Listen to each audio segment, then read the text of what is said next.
Hello, and welcome to the Warhammer 40k book club. This is episode number 4, in which we're discussing Plague War by Guy Haley. I'm Jen Bozier. And I'm Carrie Honey. And this is Warhammer 40k book club, where we read from a crag. Every episode, we discuss a book that we've selected from the Black Library's Warhammer 40,000 catalog. We post the book on our website, www.WH40kbookclub.com, along with questions to ponder during reading. Listeners are able to read the book and then tune in to hear our discussion. We encourage participation through Twitter, the site, or Encrypted Box channel. Spoiler warning, if you haven't yet read the book, go ahead and visit the site, check out the book and the questions, and then come back to this episode as we'll be discussing the book from start to finish in great detail.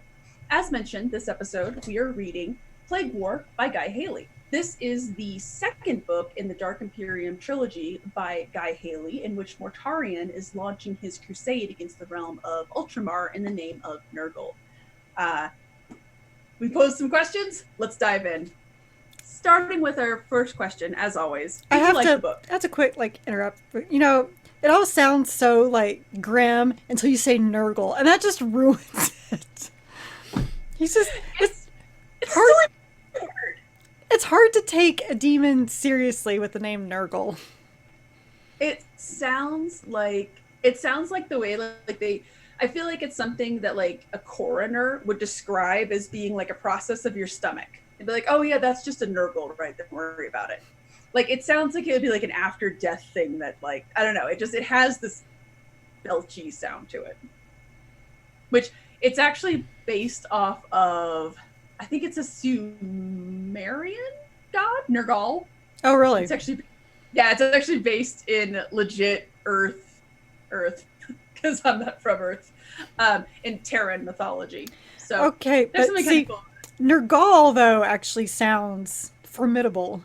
Nurgle does not. Well, he's just gonna kill you with pustules. So. I loved this book. I had a hard time putting it down. Same. I probably read it, we probably each read it in less than a week. Yeah, I would say that's accurate. It reads so fast, especially once the action kicks up. The stuff that's not action based, the conversations. Guy Haley writes such good dialogue. Everything just flows so naturally. And as you're reading it, I kept thinking, I don't know what happens next. And then once you get into the action bits, it just so fast, so smooth. I loved it. Absolutely. I liked it more than Dark Imperium. And I love Dark Imperium. I'd agree. I would agree. I actually compared this book. I don't remember who I was talking. It was a guy at the Warhammer store. They were having a anniversary. I compared it to The Empire Strikes Back in that it is the superior book of the trilogy. I haven't read the third one, so I don't know. But it also has that darkness to it, and yeah, there's a lot around with it, which I'll continue with that comparison. But it was a much better step out than the first one. And the first one was really good. Mm-hmm. So what were some of your favorite parts? Because there's so much in this book. Well, my absolute favorite part, where I was about just to go praise reboot, get all up in church in here, is when he is chewing Frater Matthew's ass out. As I was reading that, I just maybe, shouted, "Yes, Queen!" Right. As I was reading it, because it was everything I wanted to say to Matthew. Oh, 100%. I think the line that I liked the most is when Frater Matthew is saying, "The Emperor's there. He was with us all around. He helped you win. The Emperor was with you," gabbled Matthew. "Was he now?" said Gulliman. "I saw unbound psychic ability let loose." And then he continues on and he says that, "I am the only living being to have spoken with the Emperor for 10,000 years. Oh, that was the part where I was like, "Yes, Queen!" Because it was so. And I don't when he says the "was he now," I couldn't help but read it with a sarcastic tone. Oh, Which I think that's the only way to read it. Is with the and sarcastic tone. Gulliman's not a sarcastic dude at all. So, I mean, and Frater Matthew, I always want to make it Matthew. Frater Matthew says a few times that like he had never seen the Primarch like this. So, like, congratulations, like the most unflappable of the Primarchs. You made him lose his mind. Mm-hmm. Made him totally lose his cool because he's just so angry, and I think it's almost like a father telling a child because he's told him repeatedly what he thinks. You're not going to change my mind, and yet he's like, no, I will. And even at the end, as he's being hauled out, he's like, I am going to save him. Like, you don't need to save him. He doesn't need to be saved. Well, and the other thing that I liked about that scene is that so throughout this whole book, the Adeptus Custodes guy has been, I mean, they've mentioned several times that he was a big opponent of Gulliman, that he trusts him, blah, blah, blah. And so I loved at the end when Matthew is leaving and Sicarius says, he's like, you may be protected from him, or excuse me, Colquhoun says, you may be protected from him, but not from me. So it's a nice moment that this absolute fanatic managed to bring the Custodes and Gulliman back together, kind of. My favorite line in the whole thing was like, is near the end of the conversation when Matthew says, but you saw, my lord, you saw your father's light. He is not my father. Gulliman said, he created me, but I assure you, priest, that he was no father. King Connor was my father. Connor. Yes, I loved that. And we're going to talk a little bit more about that in a bit. But I loved that. And there's so much with Gulliman that I liked. One of the things that I also really liked, and again, we'll talk about this, but it was one of the lines that I really liked when he's talking with Yasili, and he says, do you think you can truly comprehend the workings of my mind? And she said, no, of course not. It's impossible. And he said, then you can understand by extrapolation. I merely suppose, for I am as able to understand the Emperor's mind as you are to understand mine. And it was just this nice, he was kind of putting her in her place. But I loved that whole interaction with them because you can see that he is so desperate to have somebody just look at him as like a normal dude. Right? And not, like, she calls him Reboot. And he's fine with that because he just wants to have that human connection with another human being. What was it? Like when she calls him that and he just kind of like startles and she's like, yeah, she's like, I overstepped my bounds? She's like, can I call you that? And he's like, no, that is my name. I just forgot it was my name. I thought my name was my lord or Primarch or my Lord Regent. Yes, I did. I love that. And I love when she calls him Robu. Yeah. And he's like, no. Just no. Now you overstep your bounds. I absolutely love that. But she also has a nasty little line in there that I liked in which she's talking about the Inquisition. And she says, actually, there's two things I like in here. The one is when he's like, did you know that the Imperial cult was founded by Lorgar and that he was the first Primarch to turn traitor? And she's like, I wouldn't tell anybody that. But I like when they're talking about the Inquisition and she says, our mission is to reveal, theirs is to obscure. We are as opposed in our natures. Conflict between us is inevitable. There's so much wasted talent. We are all supposed to be on the same side. Perfect description of the Inquisition, right?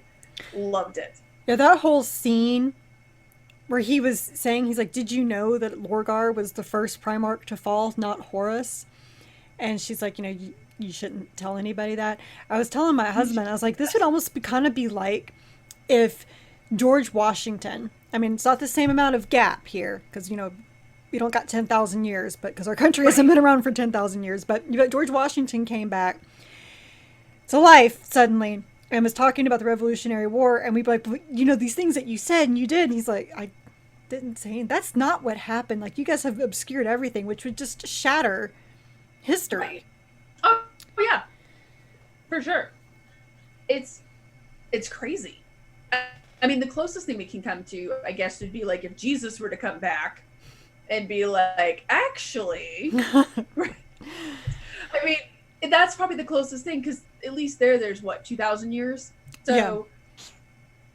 It's kind of, and I think there would be that same level of, but we have like a whole infrastructure built around this story, right? It would be, it's that same level of blasphemy from your own God, right, so to speak.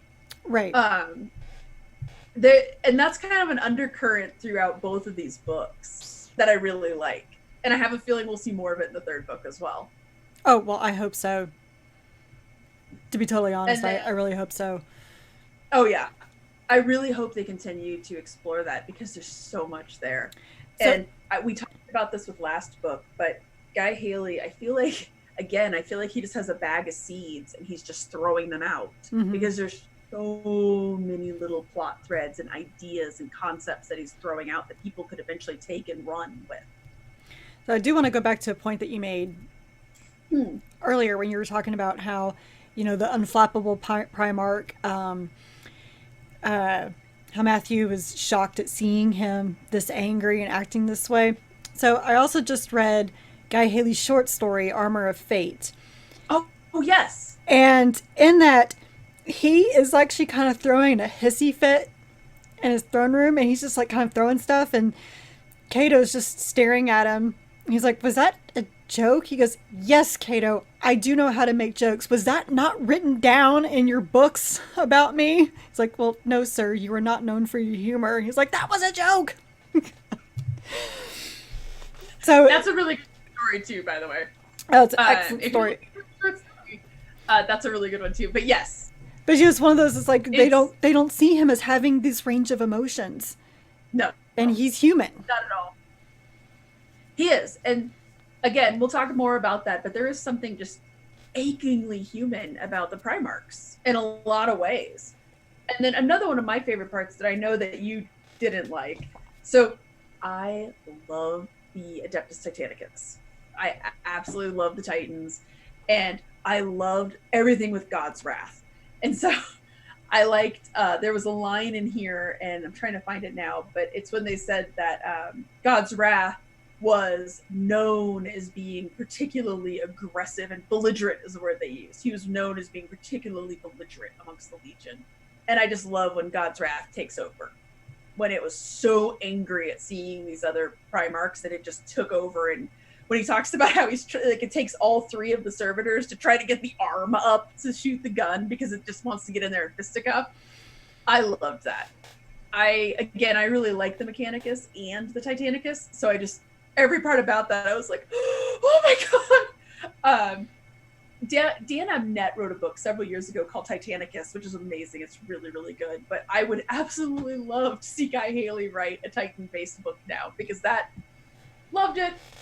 But you didn't like it. No, I'm not an Adeptus Mechanicus person. To be totally honest, they really creep me out.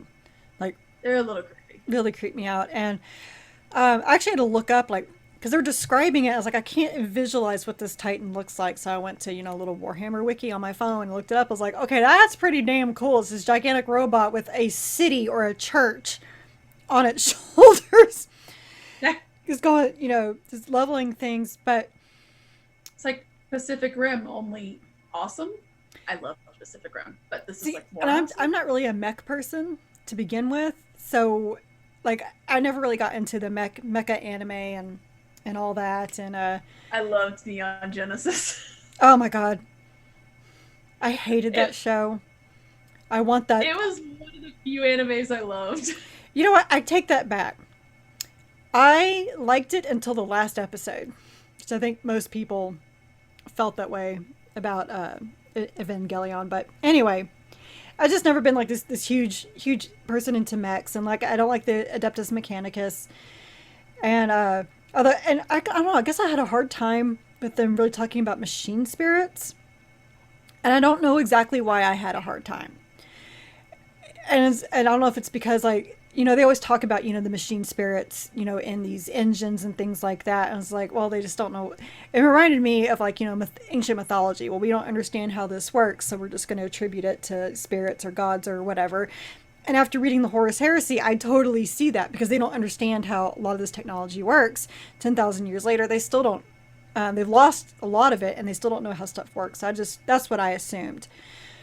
Well, the Titans actually have a real spirit and a personality to them. I whether got that from God's right. Wrath. It was just, I don't know. It just, because I'm not into that, because I didn't really know what Titans were, really didn't feel it. Those parts kind of bored me.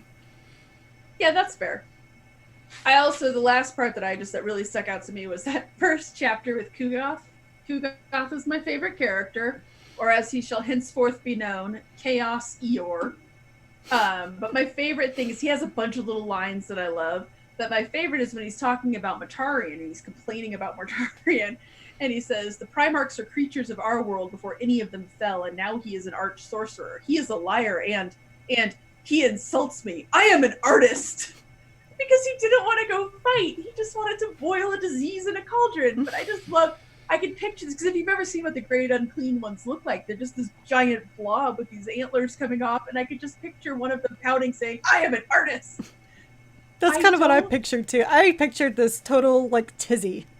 Yes! Like, do you know who I am? I am an artist. Yes! It felt a lot like, do you know who I am? But not like in a aggressive way, like a pouty way. Again, he is Eeyore. But again, and I know we said this at last book, but Nurgle is so different from the other gods. And I really have a hard time imagining like a keeper of secrets or a changer of ways pitching a tissy fit because they are an artist. Like, I can't imagine that. And it's as disgusting as Kugoth is, it's testament to Guy Haley. It's my favorite character because he's funny and happy, except as long as there's no piping, then he's happy. Is he happy, or is he one of those that finds happiness in misery? He's only happy when he's miserable? Yes. Yeah, oh yeah, for sure. For sure. And yet all of his underlings are like, he's not happy. I know. Well, like when he looks at everybody else like cavorting and he's like, I want to be happy. But he's just looking for... He wants to replace, instead of looking for his tail, he wants to find the disease. He lost the disease. Again, he's Chaos Eeyore. I love him. Because I'm really curious if the disease he lost was the disease that they found in Sons of Titan, that Grey Knight's novel. No, because remember, it created him. Oh, okay. Yeah, it created him. I keep trying to make a tie between these with the Grey Knights, just because it's, to me, it's just so crazy that, you know, because that Sons of Titan book, you know, came out either the end of last year or very early this year, and it's about Kugoth. And then now here we got the Dark Imperium with them. I was like, that can't be too much of a coincidence. Actually, it might not be, to be honest. Yeah, if Kugoth is in that, then it probably is his disease. Which, speaking of the Grey Knights, that was the part that you really liked, or that really piqued your interest, right? Where Justinian... So, like, I just thought it was so cool when the Grey Knights showed up. So I was like, yes, because the Grey Knights would need to be there because fucking demons, yo. That's kind of what they do. Mm-hmm. Although the Inquisition wasn't there, which was interesting as well, because they're usually with Inquisition. But anyway, so Justinian is, you know, he's kind of talking, he's like, you know, I see them, and I hear they're called the Grey Knights, but I've never talked with them. Like, they won't talk, they don't mingle with us, like, we don't really know anything about them. He really goes into the secrecy behind the Grey Knights.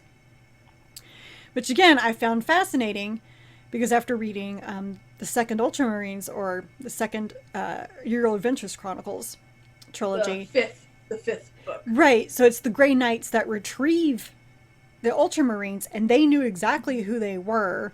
And not only that, but he fought along with them, and he took them back and, you know, brought them back to Macragge and all that. So I found it interesting that maybe some of the Grey Knights try to be secretive, some of them are very open. But it was just interesting that Justinian didn't really know who they were. And he kept saying, he's like, well, they must be, you know, Space Marines. And he's asking his Nova Marine companions, and they're like, well, we don't know anything about them. We don't talk to them. Although the Nova Marines are Eeyore, I think, as well. Oh, they were so grim. They're downers, man.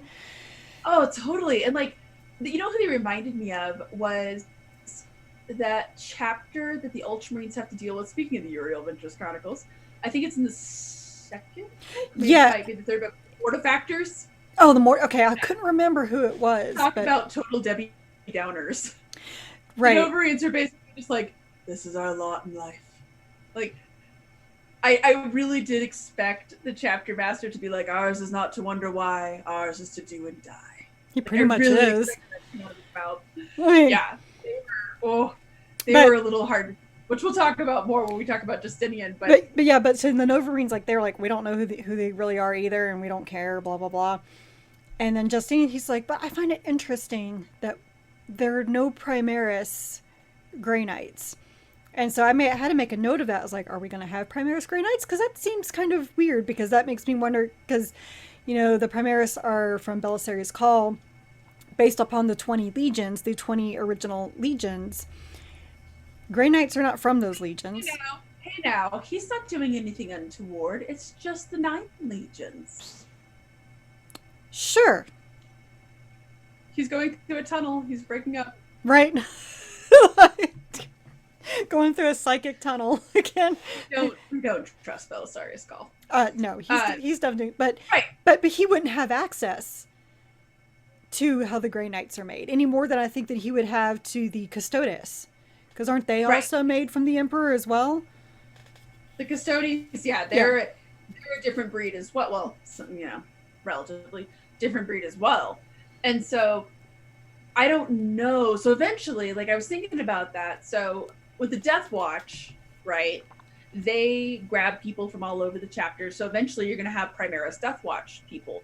And you're going to start to see all of these non-traditional chapters. And, like, obviously, even though it's the 9 original, assuming best intentions, it's the 9 original legions, you're going to start to see them trickle down, as we saw in this book, to the successor chapters. I don't know if you'll eventually see them in the Grey Knights. I don't know if that's one of Belisarius' Call's priorities currently. Mm-hmm. The Grey Knights are special because they were recruited and stuff through Malcador, based off of a few of the people who remained loyal during the heresy. Mm-hmm. And I don't know. Is he going to just start yoinking some of the unnumbered sons? They've been a little close-lipped about whether or not there's even psychers in the unnumbered sons. They've mentioned kind of offhandedly, but not really. So I really liked that as well. And I remember when I read it, I was like, oh, that's a really good point. So it's hard to call it a favorite part, but it was definitely a favorite concept that he threw out. Right, because it's something that we've mentioned is that there are so many, like you said, throwing seeds. There's all these things out there. It's like, man, this could totally change the landscape if this stuff happens. But, you know, he mentioned in Dark Imperium when Felix was like, you know, that the Space Marines are having a hard time understanding that the Primaris are the future. Like, we're not making any more Space Marines like you. We are weeding you out. At the same time, it's weird they would do that. Well, hold on. But if they're weeding them out, but they're only using from those 9 legions in theory, why continue the Nova Marines and the Mortifactors at all?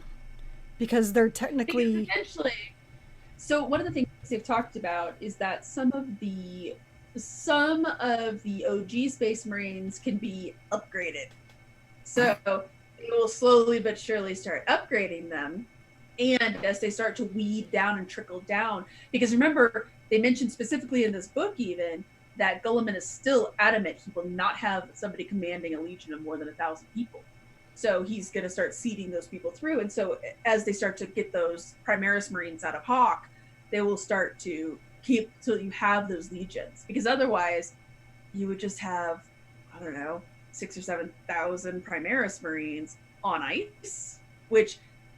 At that point, isn't that really him still commanding an 8,000 person legion? Just 7,000 of them are sleeping. Yeah, I never understood that his command about only 1,000. You know, I haven't gotten there in the Horus Heresy yet either. Well, it's pretty easy. I mean, it was just that after he looked at the Horus Heresy, when you had like 10,000 people marching on these legions, he was like, no, we cannot have another group of 10,000 people versus 10,000 people. So it's 1,000 and that's it. But then there's still no Primarchs, though, of the split. Are you going to have, like, the Nova Marines and Mortifactors and blah, blah, blah, blah, all still looking to Marnius Calgar as the chapter well, master? They all have their own chapter masters. Right, but now that the Primarch is back, who do they look to? Oh, they're chapter masters still. It's still, I mean, it's still like, think of Gulliman as like the president, but you still look to your state governor, right? The president's important and we listen to what the president says, but we all have our own, each state has its own government as well that dictates the majority of your day-to-day life, right? As a citizen of Texas or Colorado. I'm guessing that what I am seeing is that I'm not seeing a point in breaking them up because they're still having all these loyalist chapters. Possibly. Right. I guess it's he's saying because he's got them all broken up just in case, like, let's say the Mortifactors decide to revolt or whatever. There's just 1,000 of them, so it's no big deal. Exactly. 1,000, you could have two 1,000 groups go up against that 1,000. So again, you never have. Now, having said that, Space Wolves are still rumored to have pre-heresy numbers because Lehman Russ read the book. Like, no. It's assuming Lehman could read. Anyway. Poor doggo. He's the goodest of boys. He is the goodest of boys. Moving along, one of the things that I mentioned this last book too that I really liked, but in this book I think they really highlighted it. There's a big difference between Typhus and Mortarion. Typhus is a true believer. He truly worships Nurgle.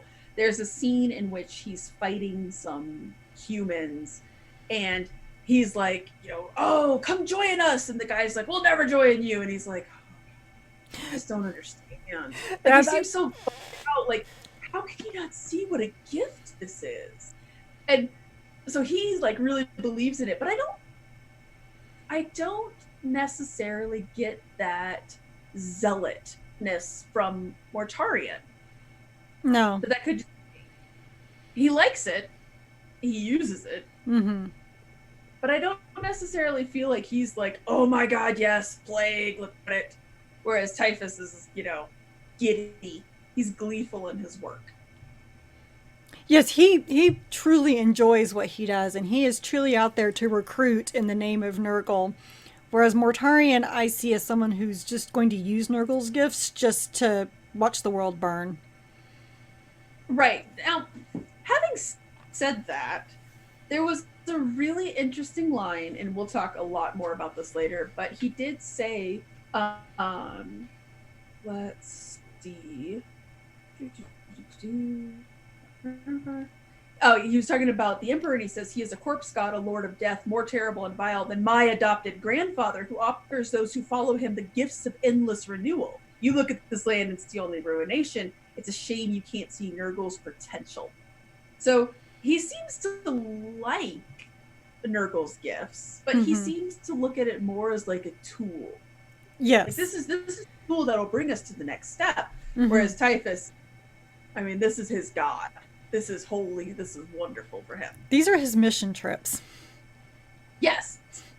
Basically. And it's strange because, and I know I've said this before, but I wonder if, like, Karn and Angron still have this issue, or if Lucius the Undying Blade and Fulgrim have these types of, we're very different and have different goals here. There was a movie recently, The Favorite, totally lost and mild spoiler. At the end there, Rachel Weisz's character and Emma Stone's character are talking, and Emma Stone is like, I've won. And Rachel Weisz looks at her and says, we were playing very different games. And it was one of those really nice lines where I was like, oh, that's a really good line. But as I was reading this, the reason I mentioned is that as I was reading this, I felt as though Typhus and Mortarion are playing very different games. Yeah, I would agree. Yeah. Mortarion seems to be like coming at it from, I want to help humanity and mankind, whereas Typhus is coming at it more from, I want to help Nurgle. A fine distinction, but a different distinction. And I found it, I don't know, I found it a little strange. Again, we don't see that very often in the other legions, or at least maybe we just haven't had enough good books with the Primarchs. I bet we will now, because I have a feeling now that Reboot is back, that we're going to have more suddenly surface. Like maybe Korax will come out of hiding, maybe Lehman will suddenly show up. Who else might still be alive of the Loyalists? Vulcan. Oh, the Lion. The Lion. Maybe they'll fix Ferrus Manus. Isn't he missing a head? Yes, but if it works for soap dish, it works for this. We can fix it. Or Vulcan, yeah. Vulcan's a perpetual, so we know he'll be back. Yeah, there's a lot of them. I think the only ones, Ferrus Manus. So Conrad Kurz is like, for reals, he's dead. He's so not I soft dead. Not soft dead. It's not a comic book. So I would imagine they'll keep a loyalist guy for reals. He's dead. Ferrus Manus. Sanguinus then. Or Sanguinus. Right, Sanguinus. Oh, but that would be so bad if they're like, oh, we lost Sanguinus, so you get to lose Conrad. And I love the Night Lords, but that's not a fair trade. It's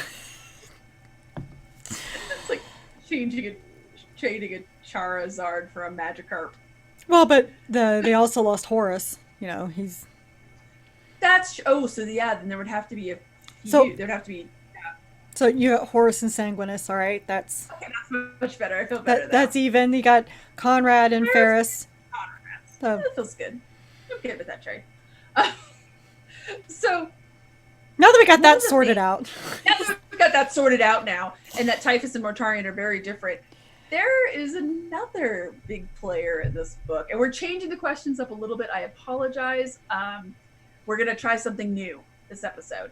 There's a saint running around in this book. Speaking of the devout. Is she? What was your interpretation of the saint? Is she really? I'm on Reboot's side on this. I think she is a psyker of some kind. I have to agree.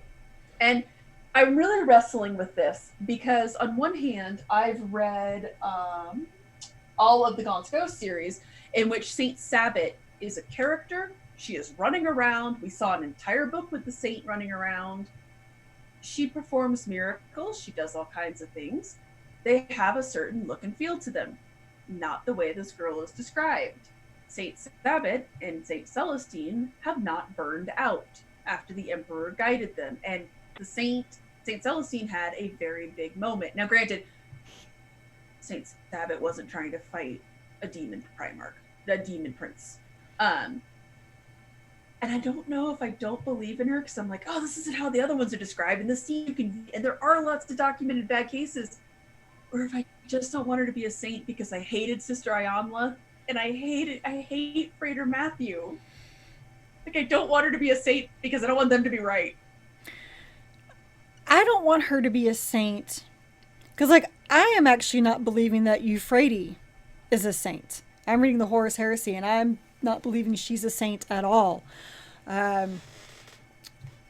explanation for the things that she did, who's to say she's not a psyker? Because, again, with the Horus Heresy, they don't believe in the magic, Magnus is like, but I got the magic. And they're like, go to your room. No magic here. Right. So nobody really knows about it because, again, the Emperor was keeping everything very close in about the warp. So I'm not sure how I feel about saints because I'm not believing that the Emperor is a deity. With Euphrates Keeler, I go back. I don't think she was a saint because... Okay, this goes back to a really bad explanation about the saints, but this was an official Black Library explanation in one book that we read. The saints came forth because the Emperor is trapped on a throne and can't do anything. They're basically the matrix of leadership in that they light the darkest hour, and it's a Deus Ex Machina. It's the literal definition of it.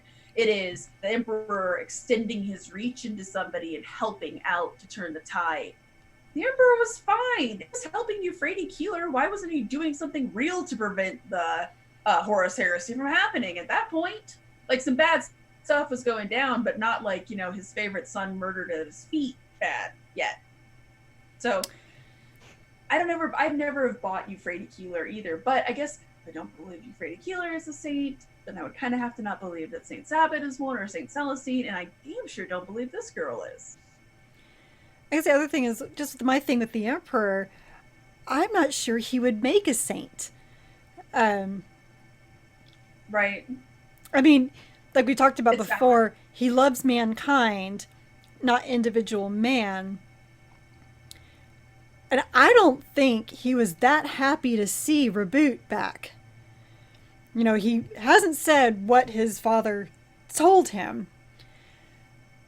But, I mean, he makes comment that his father had lost a touch for subtlety, and it seemed like they did not have a good kind of relationship in that, his father would say one thing, or he would say one thing to his father, and his father, seemed angry about it. So what did he do? He took his sword, like, mine, fine, you're going to be this way. I'm just going to take this and go home. So with all of that, I don't see the Emperor reaching out to save his son, because in some ways, if he is conscious of what is even going on, I don't even know if he's conscious of what's happening, or if he's just being used as the Astronomicon, just constant, beams of light. Right. Nobody knows. Right. Which, again, as Reboot says in that conversation with Frater Matthew, dressing down, it wasn't really a conversation, he does say, he's like, I'm the only one who's talked to this guy. You guys have no idea what's going on with him. And yeah, on one hand, I go back and forth. Is it maybe just a really powerful psyker who is able, similar to how the navigators are able to tap into the Astronomicon, is this just a really powerful psyker who somehow manages to tap into that presence of the Emperor and channel some of it, his divinity, as it were, and his power to save people? But the descriptions, and I don't know if this is intentional or maybe I'm just like reading way too much into this. In Prospero Burns, there's a character in there. I think he's a remembrancer. It's been years. I think he's a remembrancer who Magnus is using as a spy to spy on Lehman Russ. And he's he's basically a reverse saint. Ooh, I'm never going to word it that way again, because then I picture Reverse Flash. I was imagining like somebody inside out, so, it's all cool. Ugh. You said reverse. Yeah, anyway. Yeah, okay. No, not like that. But it's basically Magnus's own version of a saint kind of thing. And the way that they describe this girl sounds a little similar as when Magnus tries tapping into this guy. So, well, what's the first thing Reboot says when he sees her lighting up? He goes, Magnus? This could be a tool of Magnus. Mm-hmm. Because remember, and they talk a lot about this in this book, the Chaos Gods are not friends. They do not have a common goal. They are in direct competition with each other, which kind of makes like some of the legions who worship Chaos Undivided.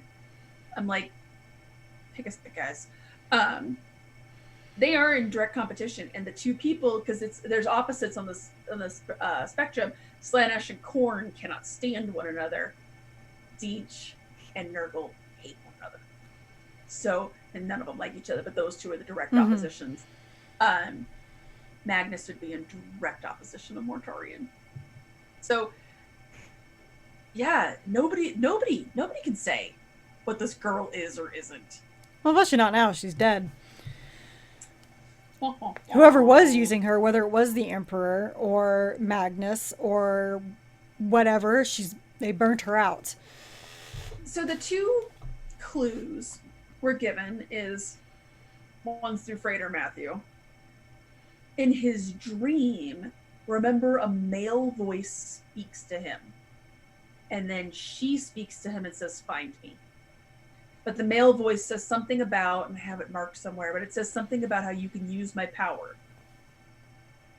Who could this be? Unclear. And then if you remember, when she appears to save Reboot, she says one word. She says anathema, which, if you remember, they continually described that sword as being anathema to the demons of the war. Right, so that would not be something the Emperor would say. I keep going back and forth on that but remember, Colquhoun, when she freezes time, Colquhoun is the only one who's still awake for a second, and he looks at her and she says anathema, and he says, I think he says father, or he says something about like, yeah, my lord, because he serves the Emperor. But again, unclear. Right, because because even Nurgle wasn't Nurgle, it was Kugoth was talking about how, the anathema with the sword, how they were disgusted that he had it. And I just can't imagine. I mean, wait, but is that the name of the sword, or is that just what they call it? That's what they call it. And so, yeah, that's what they said. So, but that's not what the Emperor has named the sword. I can't remember. Okay. It's terrible of me. So, because of... Oh, sorry, really quick. It says, she turned her head and looked at Colquhoun. In her face burned golden eyes as old as time, and from her mouth sprang the luminescence of a star. Within his ornate helmet, Colquhoun's mouth fell open. My lord, he whispered. So it makes it sound maybe it's the Astronomicon, or maybe this is a trick. Because guess who else is old as time? Siege. Well, relatively speaking. Doesn't mean... just for the fact that Magnus was mentioned in this book so many times, I have to think it was Magnus. And especially, like I know I've said this like several times, but reading the Horus Heresy right now really makes other conclusions be drawn very easily, because especially after just reading, False Gods. Magnus has done this before. Yes. This is kind of his MO. And so here's part of the reason I hate on Frater Matthew so much. They describe... So the most secretive and elusive of the legions who do not show up very often is the Alpha Legion, right? Right. They describe in this book, Frater Matthew was visited by the Alpha Legion. Well, not visited, sounds like it was charming. The Alpha Legion visited his world. It wasn't pleasant. The Alpha Legion does not just casually show up. And then I refuse to believe, maybe it's Chekhov's gun, that I'm just waiting for the gun to go off now. But you don't mention the Alpha Legion visiting this repugnant character and have it not mean anything. You don't mention Magnus 5 or 6 times and have it not mean anything, unless they're trying to show that maybe he is a little arrogant, Gilliman. I mean, they do mention later that he never read the Lectitio Divonatus because he just wanted to spite his brother. I mean, that's maybe it is just an arrogance. Yeah, well, he also wrote the Book of Lorgar, which is, pretty much all he ever wanted was the truth. How to summon demons 101. I mean, yeah. But Lorgar. Oh, Lorgar. Oh, him. But the thing with the whole that with the Alpha Legion, because I don't know much about the Alpha Legion aside from that everybody's Alfarius. It's about all I've gotten from it. That's how they want it.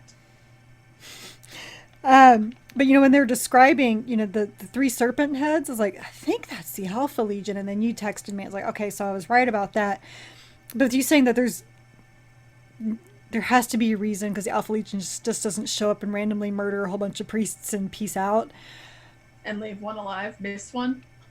Right. Well, they missed it because, the poor people, saved him or whatever. But I find interesting is that, they gutted open his favorite teacher. And so then, because he's messed up, he keeps her skull and makes the skull a servitor. And yes, I know that's how they make servitors, but it's kind of weird when it's somebody you know.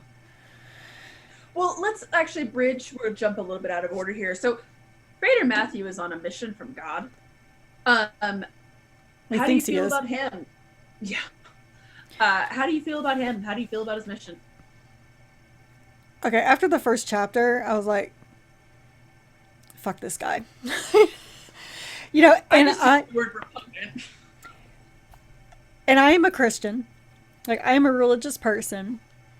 But I'm still reading all this, and I was like, oh my God, what are you? Are you like the 14th century Catholic who's out to, uh, the self penance rites and making everything ugly? Like when he was talking about, he took down all the art with the emperor on his golden throne and put it with him with the corpse god, because he's like, we should all witness his sacrifice. So that's how the early Catholics were. Like, it was never about beauty and art, it was misery and sacrifice, and we are never good enough, so we must always do the, whether it's flagellate yourself, or their you buy the penances, or whatever. So that was just driving me crazy.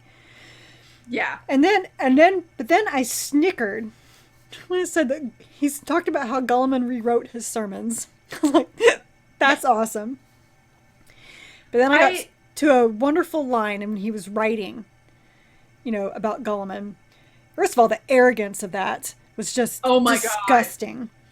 And then, of course, he's condemning himself for the arrogance, but he's missing what he's being arrogant about. But the fact that he wrote, I was there, I'm like, how many books am I going to read that has those first three words be, I was there? Because, so I got Horus Rising, False Gods, and now Galaxy in Flames. They all start with I was there, when. And so when he writes that, like, Guy Haley, you have to be making a callback to Horus Heresy. We have to with this Primarch. It's just too much. I'm telling you, there's like all these little hints. Yeah. I feel like I'm a treasure hunt. And so, Vader Matthew, he does all this, and then he goes and tries to preach to Cato. I'm sorry, you don't. Oh, I looked at Cato, was like, no. He just walks off. Right? Like, first of all, he wanted to be there by himself because he's got some stuff going on right now. So instead of like asking him, like, how are you doing, my son? It's, let's discuss the divinity. He doesn't want to discuss that. It's akin to, like, missionaries going to, these third world countries, and instead of like trying to help them with their problems, preach about God. I'm sorry, that's not how you recruit people. You recruit people through your deeds, not by just kind of talking with them. And but again, he's on this mission to save Gulliman and godless heathens, right? And I can't talk with about Vader Matthew. And this is it's two part, because it's Sister Ionlith too. I don't care if this little girl is a saint from the Emperor. I don't care if she is the literal right hand of the Emperor reborn. They directly disobeyed Gulliman. They killed a Primaris Marine. They killed an interesting character, Devorus. Oh God, that made me so mad. They killed one of my favorite characters, Ashira Voy, the Oblivion Knight. The ends, my friends, and my husband and I actually had this like big back and forth on this. The ends do not justify the means, and he was like, "She saved Gulliman." I don't believe that Mortorian. I do believe Gulliman that he might have gotten out somehow, but also he maybe just unleashed a rogue psyker. But Frater Matthew is so arrogant in his belief that he doesn't seem to realize that. Well, something that you and I talked about after we both finished the book was, there's a show I used to watch where basically this one guy was like pleading with the priests of this church to not allow this certain protest to happen, and they were like, it's fine as long as it's not, he's not hurting anybody. What does it matter? And this guy who's going against it, he's like, well, I know that's not what God wants. And both these priests are like, you know what God wants? Like, can you give us that number? Because I have never heard God tell me this, so succinctly what he wants. And that's really how I felt about, Frater Matthew when he's talking to, reboot, and he's like, but this is what the Emperor wants. This is his will. He's like, how do you know that? You're so arrogant in thinking that you know what the Emperor is doing. You're so arrogant that you think that the Emperor is even a sentient being. We have no idea if the Emperor is even conscious. Well, beyond the Astronomicon. He is conscious. He is conscious because he does talk about having that brief conversation with his dad, but you don't know that he's conscious enough or that he's even interested in your everyday little lives. Or that he was even lucid enough. You are ants to him. But I think, to me, in my mind, I just keep drawing parallels between Frater Matthew and Erebus. And we all know my feelings on Erebus. He's the literal worst. And I feel like right now he's loyalist Erebus.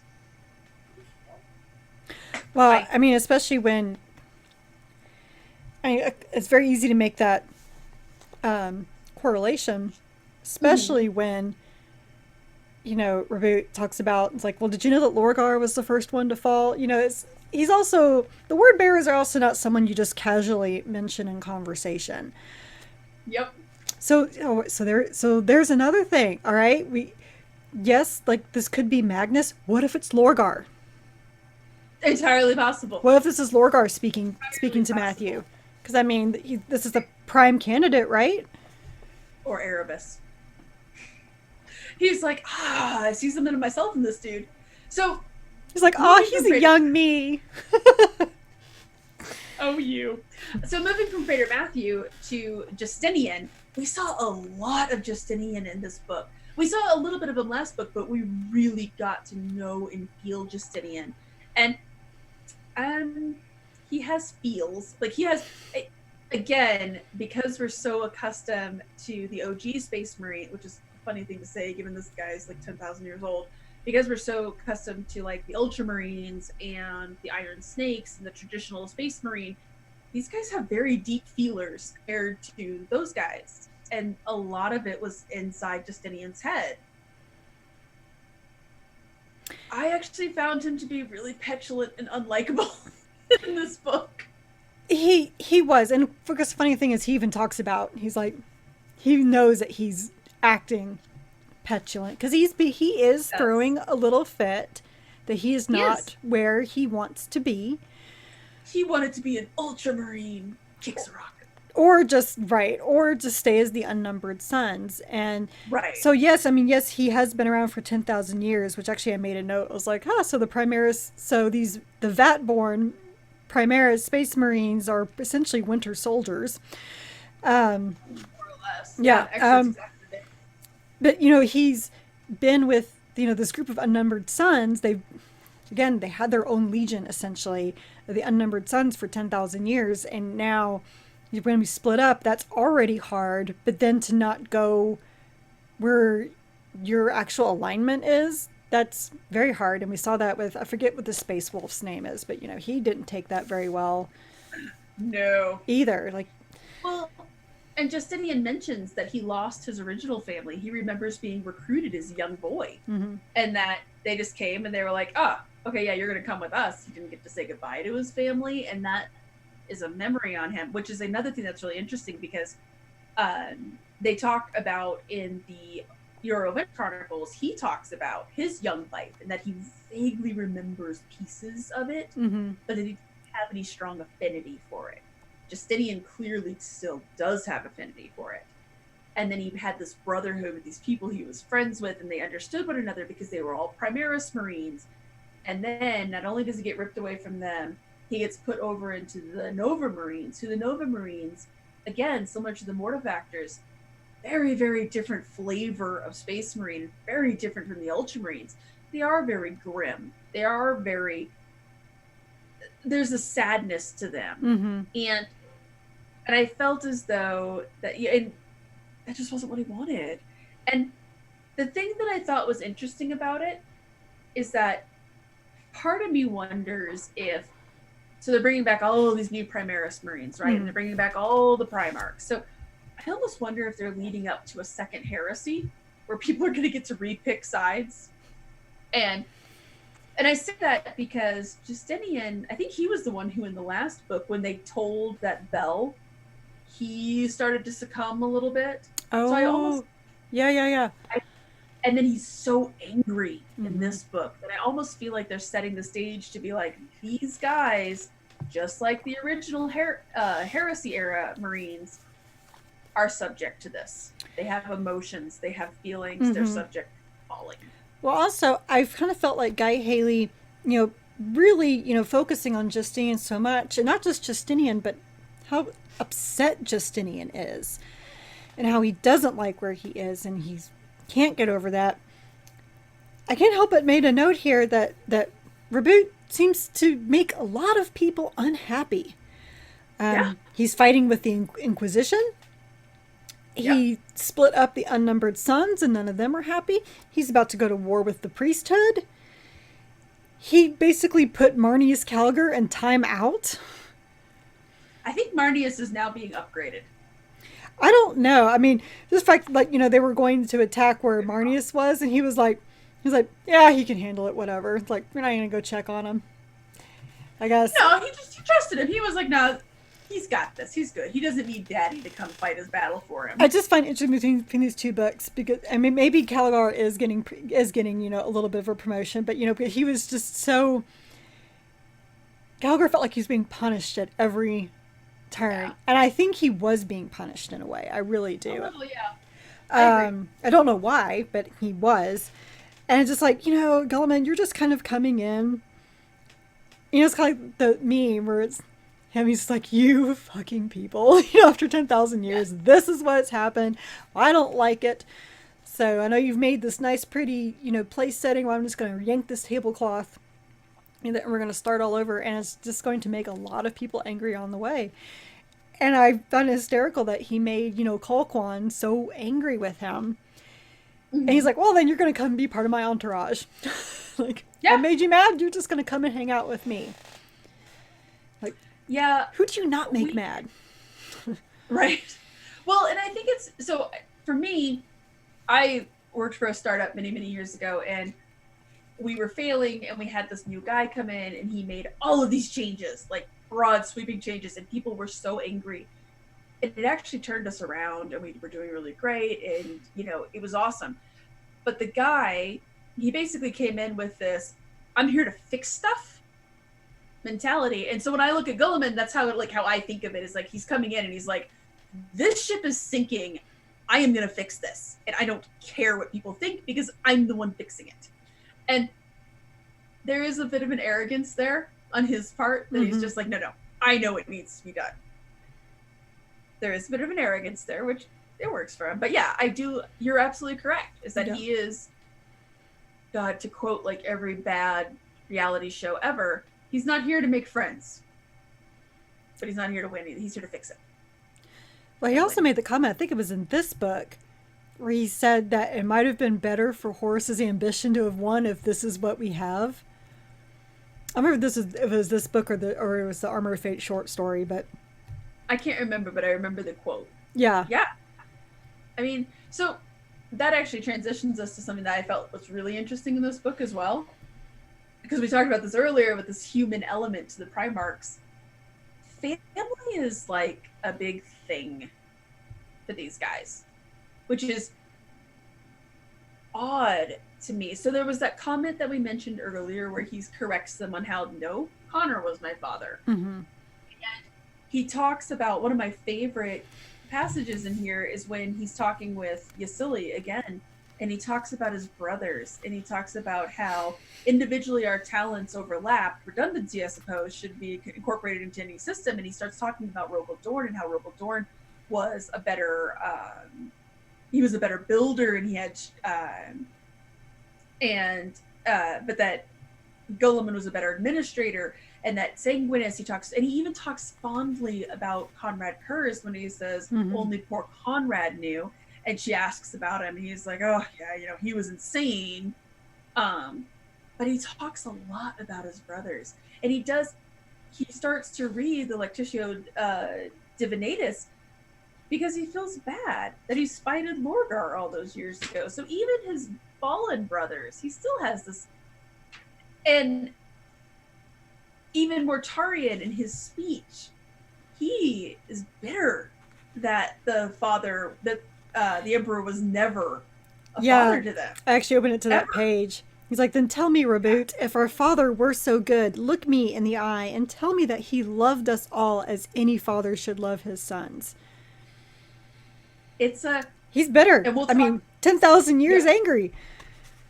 we'll talk more about that here in a minute, but yeah. And it was, you know what, to me, that actually took me aback because Mortarion is always painted as this morbid, morose, stoic guy. And they even really present him like this too. I mean, his legion is silent. That's their war cry. Every legion has a war cry. The Death Guards is silence. He is just this very, and I love when they talk about his voice being like a tombstone, that he's just this grave guy.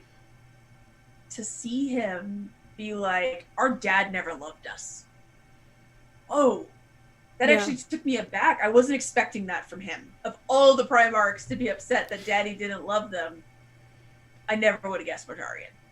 I mean, he obviously, I mean, his daddy issues don't go there. I mean, like I said before, he has his adopted father's soul in a jar. That's a whole other thing. The line that I had underlined for him talking about his dad is the slave of our uncaring father who made us do his bidding. And he talks about how what does he say? He would not even deign to tell us his name. You swallowed it all. Poisoned milk from our machine mother, machines he created like we are. Like, there's just so much anger in him for his dad, which, and Reboot has a little bit of that too. Like last book, he talks about when he saw him, how disappointing it was, and Mm-hmm. correcting on Connor and this love of his brothers. Like, they didn't really show that with Mortarion, but I wonder if Mortarion also misses that fraternity. It's a weird thing. And then, of course, all Justinian losing his brothers. Like, it's a very human need and a very human hurt. Again, in these demigods. You know, and people can make fun of feelings, you know, Mm-hmm. all they want, but it's all whole Horus heresy is because Horus got his feelings hurt looking into the future, what he thought was the, you know, Yeah. the future. Yeah. And ended up coming to pass, but it's not the point. But because he looked into the future and saw that he was not there, that he's like, my God, everything I've done for my father, and he doesn't even care about me to have me with him. Not realizing, well, it's because, well, you kind of like, you know, betrayed him and whatever. But Yeah. seeing that was enough to be like, you know what? I don't know why I'm doing this for him. I need to do this for me. We're just going to go up against him. He doesn't care about any of us anyway. Yeah. No, it's all these. So there's a scene in the third Ultramarines. I keep going back to the Ultramarines book. There's a scene in the third book where Pausanias, because he's consumed by guilt for his Necron arm, that he's carving the Aquila into his chest. And when I read it, I was like, calm down, dude. And my husband had made the comment, and he was like, these guys don't really handle emotions very well. And it's one of those things that, like, every time I read a lot of these books, I'm like, these guys don't really handle emotions very well. Like, they have all these feelings, they have all these emotions, but yeah, I'm not necessarily sure they're equipped for them. No, I mean, the Primarchs, I think, were, though. Because they were human. And Kind they were, of. I think they were, you know, and they were, you know, they were raised elsewhere. I mean, who Yeah. knows how they would have been if their father raised them, to be totally honest. They might have been more uncaring. I don't know. Because, you know, in reading about the past Primarchs, they were all very caring people. They may not care about the same Yes. things or maybe the right things, Right. but But, I mean, Mortarion, you could argue, it gets driven to a chaos god, looking for that, because he's looking for that missing piece that he feels he doesn't have. right, and he feels like he never had it apparently from his adopted father. And, you know, then Barbarous was a bad place. and then, you know, his I guess, his real father, or maybe not even father, but more like creator, I suppose. Yeah. And so, so he's gone to Nurgle because, like you've said many times, like, Nurgle actually loves his followers, and Mortarian's just, I mean, he's looking for a hug. I don't know how else to explain it. He just wants Yeah. that hug, and he wants to, let Reboot know, you're never going to get those hugs. Daddy's never going to love you. He doesn't love you. Which is funny because in the very beginning of Dark Imperium, Fulgrim says the same thing.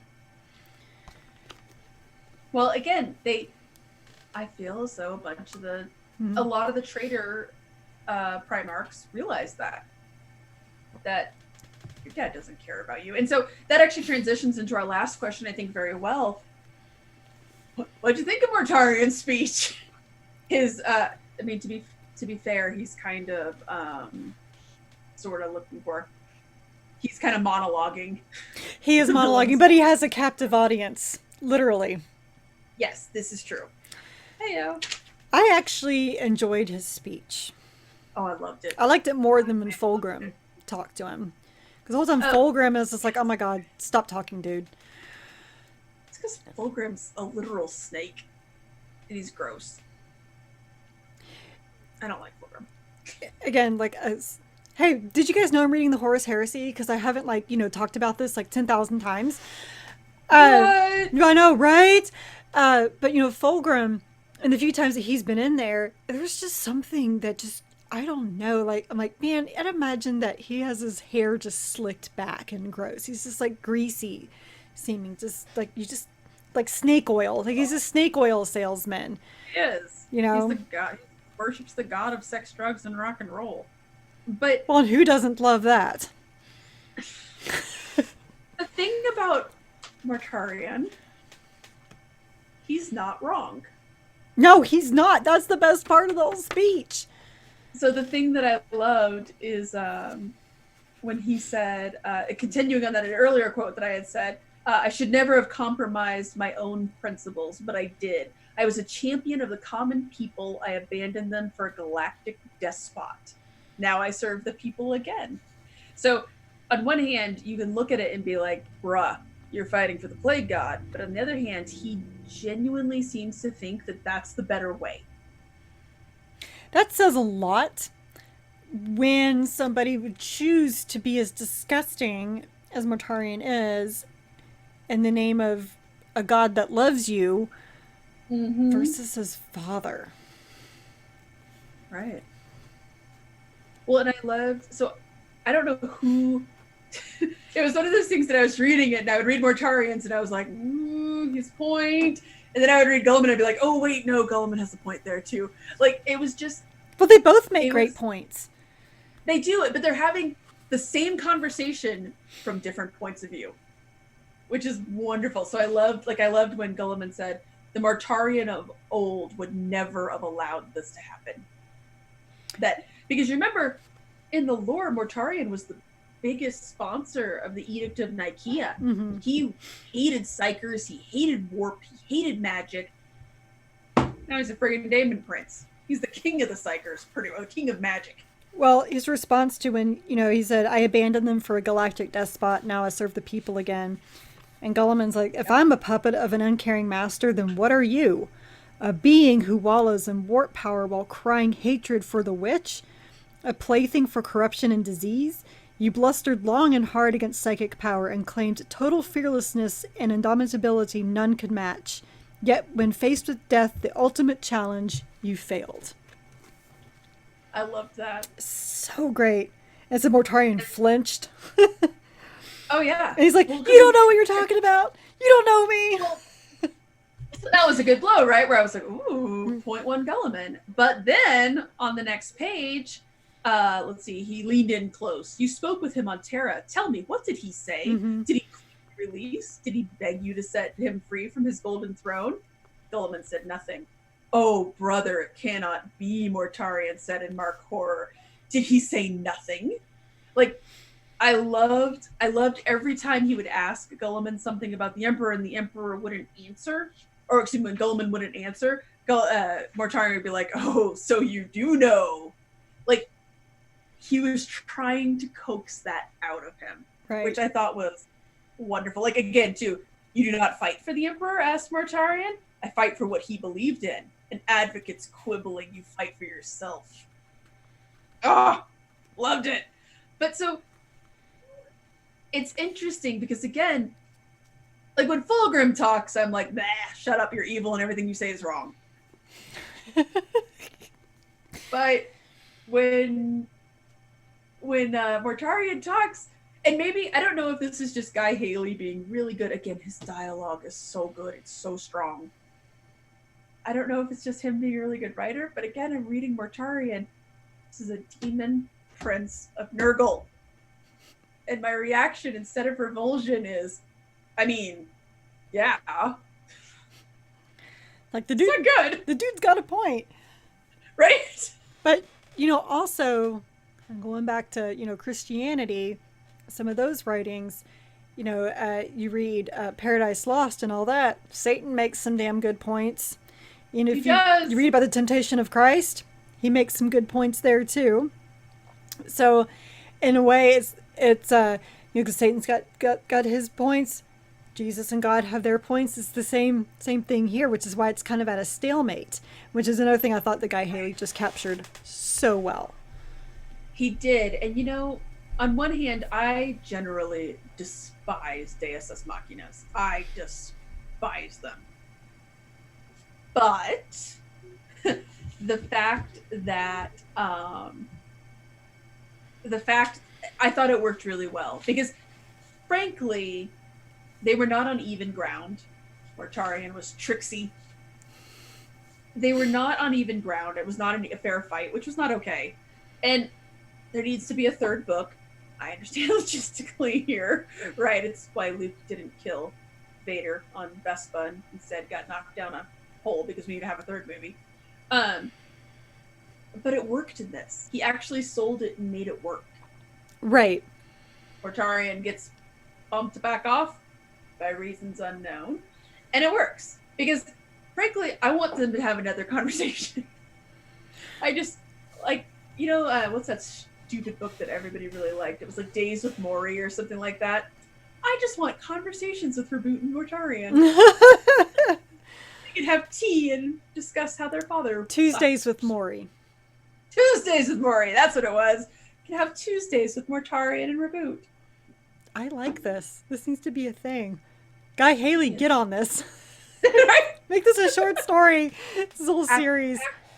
After you write the Titanicus novel that you're going to clearly write because you're really good at that. I think he's on the staff for the Siege of Terra, so he might be busy. Oh, he is. He is. Mm-hmm. I knew that, actually. Handle Mortarion and give us some more insight into that. Also, please don't kill Reboot in the third book. I'll be super sad. I will riot. Even if, Mortarion and Reboot kill each other, I will riot. I don't want either one of them to go, to be totally honest. I don't either. No, you gotta keep this balanced, Joe. And, yeah, the conversation was so good. And, again, he's not wrong from his own point of view. Right? Sounding like Obi-Wan here. What I told you was true. No, exactly. See, the Star Wars parallels continue. But the conversation happens, at the very end of the book. It was the best note to end the book on. And again, it did. It really did. That's why I made that Empire comparison, is that it ends with that big confrontation between the big bad and our hero, right? Big bad and the hero. There is no clear end. Right. And it was so good. And there's going to be another confrontation. I thought it was such a master stroke to end on that conversation. And again, the fact that Mortarion makes some points. It's stuff about Nurgle, though. I don't care if you get to be immortal because you live in the Garden of Eternal Rebirth. I am entirely too vain for pustules and my liver hanging out. Yeah, I did like that comment from Typhus when he was saying, they can shoot them all they want, but you can't kill somebody who doesn't care that their liver is hanging out of them. Like, yeah, It was such a good line. you make a point. I get it, but if that's what I have to do for eternal life, is to have my intestines hanging out, it's not happening. Like, yeah, I too am too vain for this. Yeah, well, and there's a scene where Devereux says their stench was worse than their sight. They stank so much he could smell them over the frothing water, even through his rebreather. He thought if they came nearer, he might simply die by being in proximity to them. They smelled of disease, of the most hopeless hospitals in the worst of war zones and the deepest, darkest plague pits. Oh God. Like I think I told you that when I was a kid, we lived in Asia and we had to walk over this open sewer every day in 90-degree weather, 90% humidity. I gagged every time. And every single day we had to do this and I gagged every time. Couldn't do it. No. I just couldn't do it. The vanity and just I have a short gag reflex and smells. Like reading this, I was like, oh God. No, they lost me at whale bombs. Actually, you know what? Oddly enough, the whale didn't bother me, but the head grenades they were throwing in this book, those, oddly enough, that is what bothered me. That was the proverbial straw for me, because when they started like talking about chucking those heads and they would explode, I was like, no, that's too much. See, those didn't bother me, but yet Matthew taking the head of his beloved teacher and making that his servitor bothered me greatly. Well, somebody's got to be a servitor. But not somebody that you know and that you cradle like a baby. It's just, no. Oh, those are the, I didn't even get to finish making. I just realized that. So, he's got, his teacher as a servitor cradling it like a baby. How do we not know that Alpha Legion didn't do this on purpose? And made left that skull there on purpose to plant something, whether it's from the word bearers or Magnus or whatever they're doing. Yeah. Oh yeah, on the nose, right there. I had the same thought again. Like that male voice before he heard the "Come find me." This could all be Alpha Legion's plan. Yeah, because the Alpha Legion is working for humanity, which unfortunately means they're working directly against the Loyalist Primarchs currently. So, which, when you get to Legion, that book, that's a whole other thing. But, yeah, all sorts of, again, seeds, little seeds. Mm-hmm.